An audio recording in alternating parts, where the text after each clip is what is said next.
आज हिंदी में हम व्याकरण पढ़ेंगे। व्याकरण में आज हमारा विषय है क्रिया विशेषण।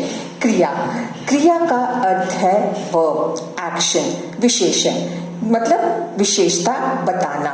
तो क्रिया की विशेषता बताने वाले शब्दों को क्रिया विशेषण कहते हैं। हम इसे इंग्लिश में एडवर्ब भी कहते हैं। तो क्रिया का मतलब क्या? एक्शन। जो कार्य हो रहा है उस पर विशेषता बताने वाले शब्दों को हम उसे क्रिया विशेषण कहते हैं। अब उदाहरण के तौर पर आप देखिए, यहाँ पर बूढ़े लोग धीरे धीरे चलते हैं। तो यहाँ पर क्या है? बूढ़े लोग क्या है? यहाँ पर संज्ञा हुई। धीरे धीरे चलते हैं, चलते क्या हुआ यहाँ पर? क्रिया। अब धीरे धीरे, तो क्रिया इनकी विशेषता यहाँ बताई जा रही है कि वो धीरे धीरे चल रहे हैं। तो ये क्या हुआ आपका? क्रिया विशेषण, धीरे धीरे। तो चलिए, क्रिया के चार भेद हैं। क्रिया विशेषण के चार भेद हैं। प्रकार भी कह सकते हैं, भेद भी कह सकते हैं। तो पहला जो है हमारे पास रीतिवाचक क्रिया विशेषण।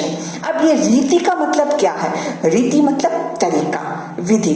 तो मैं इसकी परिभाषा में बोलना चाहूंगी, जो क्रिया विशेषण होने के तरीके या गति या विधि को प्रकट करे उसे हम रीतिवाचक क्रिया कहते हैं।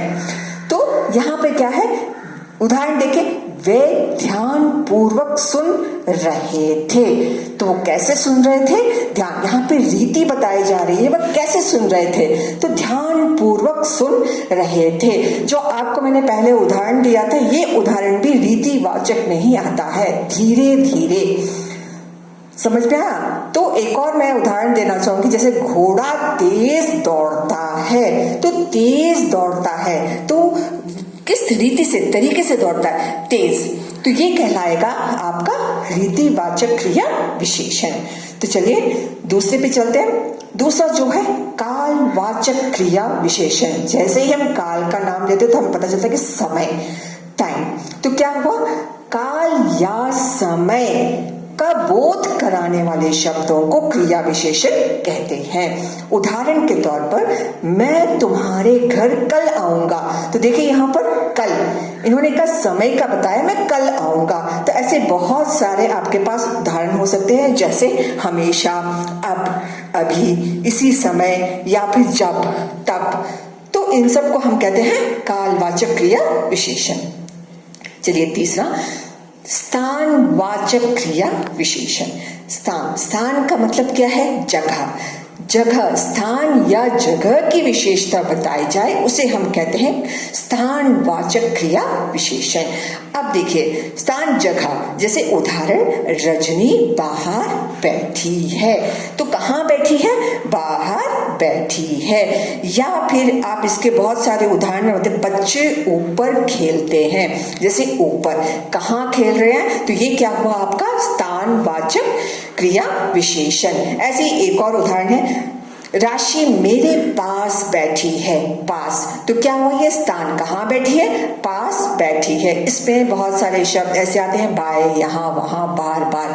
तो ये हुआ इधर उधर। तो ये सब क्या हुआ आपका? स्थानवाचक क्रिया विशेषण।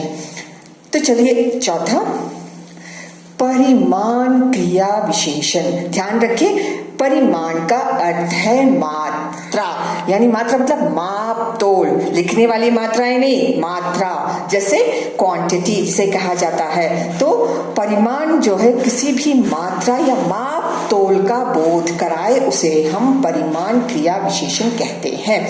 उदाहरण, सहानी जी ने किताबें बहुत लिखी हैं। तो यहाँ पे क्या हुआ? बहुत का क्या हो गया? जैसे बहुत, कम, ज्यादा। तो यहाँ पे बताया जा रहा है कि आपकी क्वांटिटी, मात्रा कितनी बताई जा रही है, यहाँ पे कम या अधिक। इसमें कई उदाहरण हैं, जैसे तुम्हें थोड़ा अधिक पढ़ना चाहिए था। अधिक मतलब ज्यादा। केवल 1 घंटा रह गया है। 1 घंटा रह गया, केवल कहा गया यहाँ पर। तो यहाँ पे परिमाण बताया जा रहा है। तो आप इतना थोड़ा क्यों खाते हैं? तो थोड़ा, तो ये क्या हो गया? यहाँ पे आपकी बताई जा रही है मात्रा। तो कितनी मात्रा में आप बोलते हैं, थोड़ा बोलते हैं। तो इसी तरह से थोड़ा, ज्यादा, कम, ये सब जो है आपकी परिमाण क्रिया विशेषण है। तो बच्चों, आशा करती हूँ आप सबको ये व्याकरण क्रिया विशेषण अच्छे से समझ में आ गया होगा।